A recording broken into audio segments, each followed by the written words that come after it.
The entire city went quiet when Han Junseo stopped walking. Cars slowed. People held their breath. Even the cold winter wind seemed to wait. The man everyone feared stood frozen in the middle of the street, staring at a small black girl who had just spoken to him like he was human. "Mister," she said gently, tugging his long coat, "my mommy says Christmas is for family. You can come to our house." Junseo forgot how to breathe. No one had ever invited him anywhere. Not to dinner. Not to a home. Not even to sit beside them. And now this child, this little girl with bright eyes and a shy smile, was waiting for his answer. Behind him, his assistants whispered nervously. People across the street watched in fear. They were sure this would end badly. But Junseo did not shout. He did not walk away. He did not tell her to leave. Instead, his cold eyes softened for just 1 second. And that was when everything began to change. Before we go any further, pause for a moment.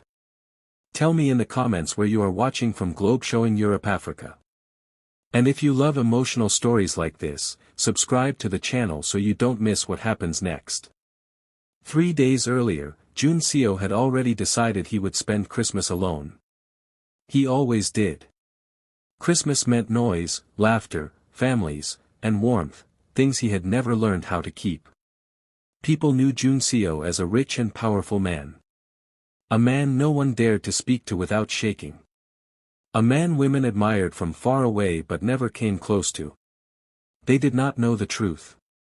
They did not know that when Junseo went home at night, the lights stayed off.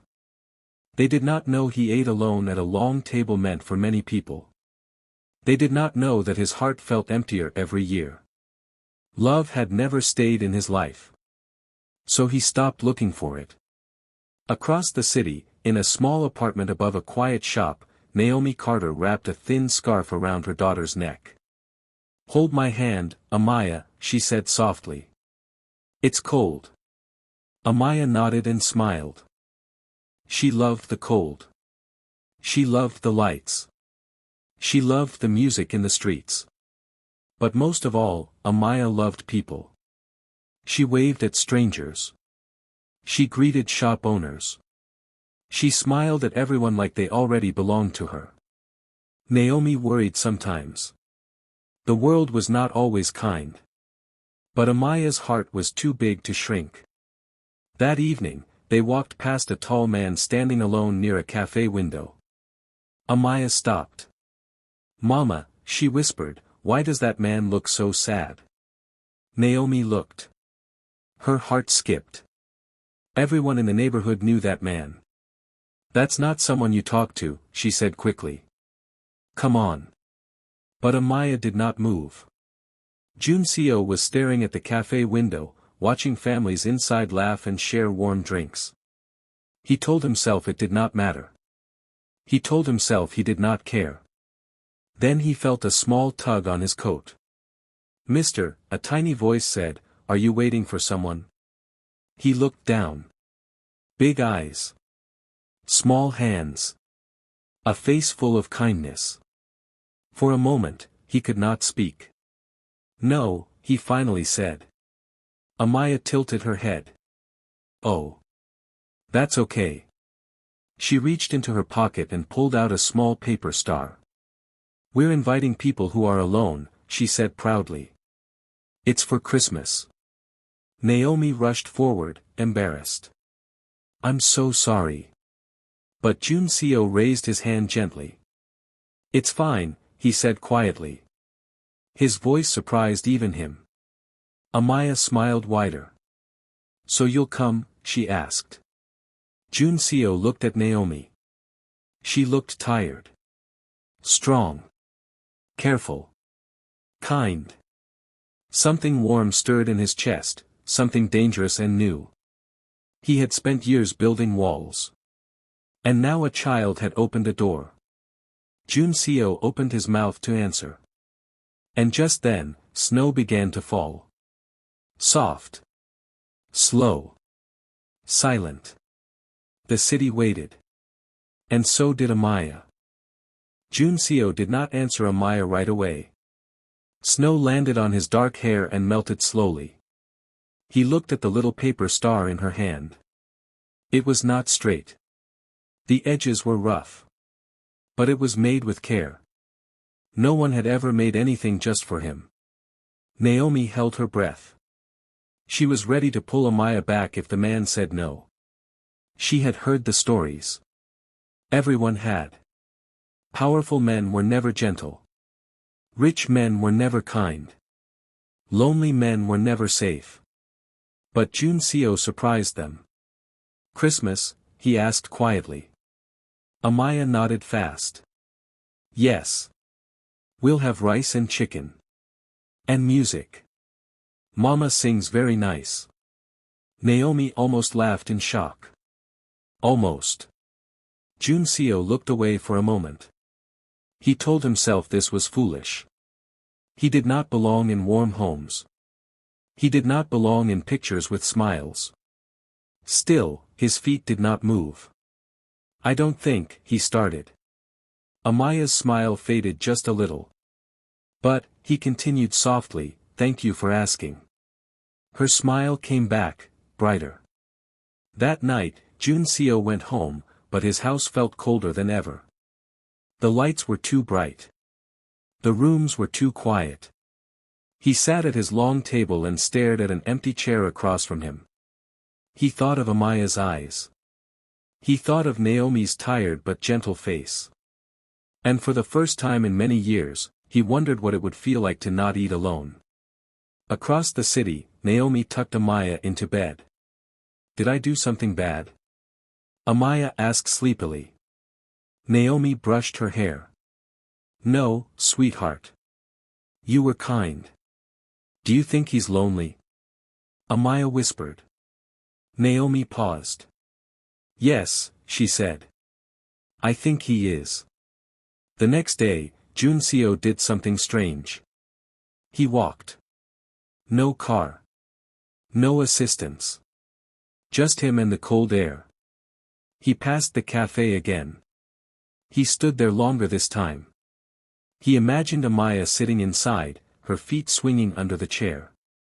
He imagined Naomi smiling across the table. When he reached the small building above the shop, his heart began to beat fast. This was a mistake. Or maybe. It was the first right thing he had done in a long time.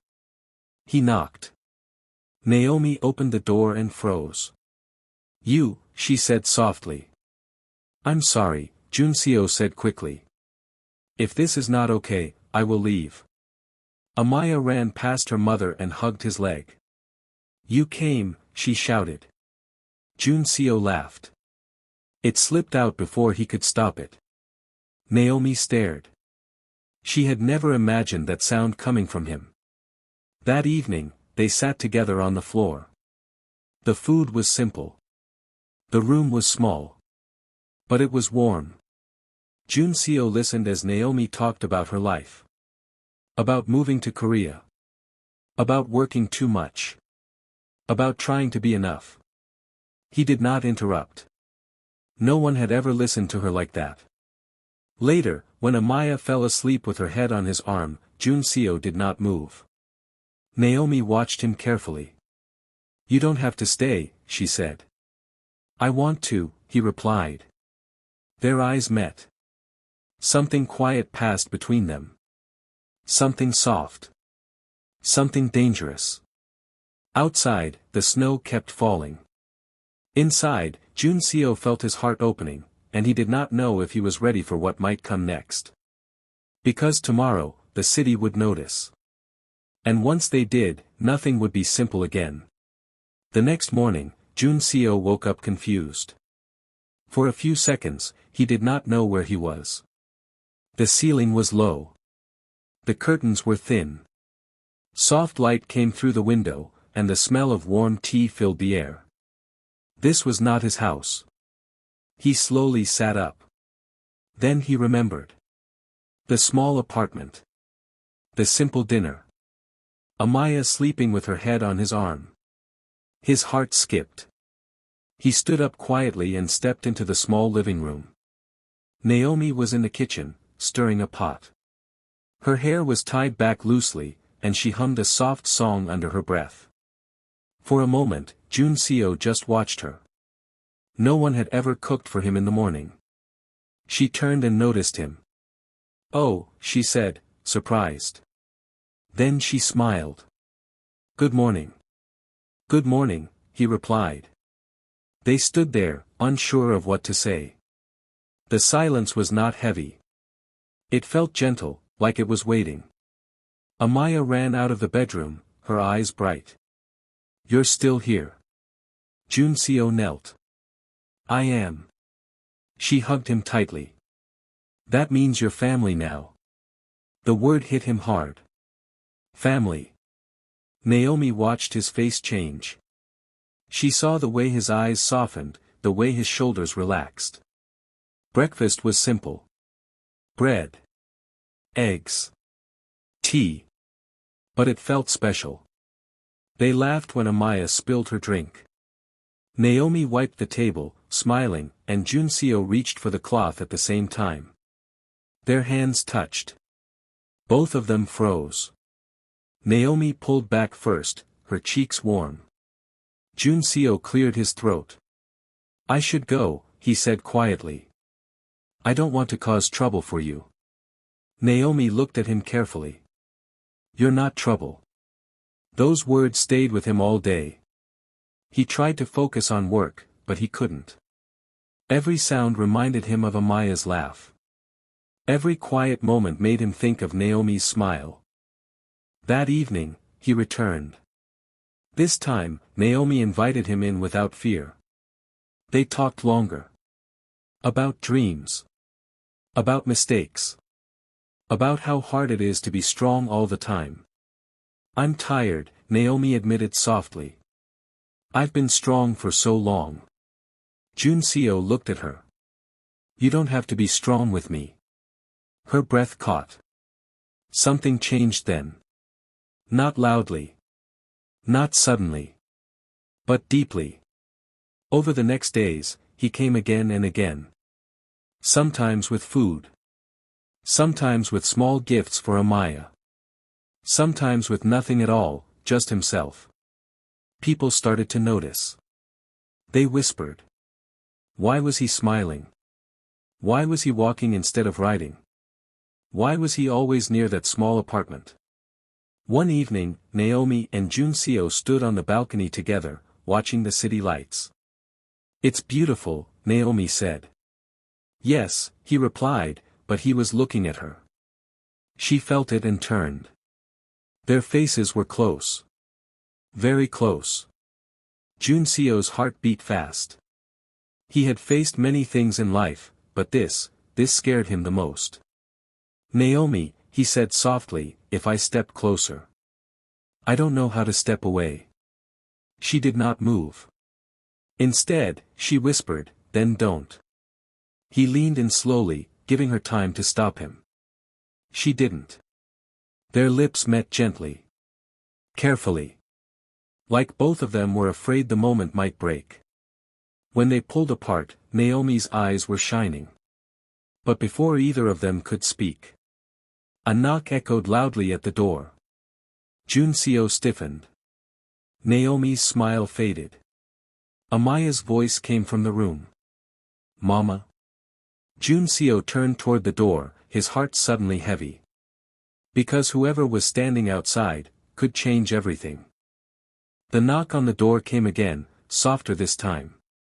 Naomi took a deep breath and opened it.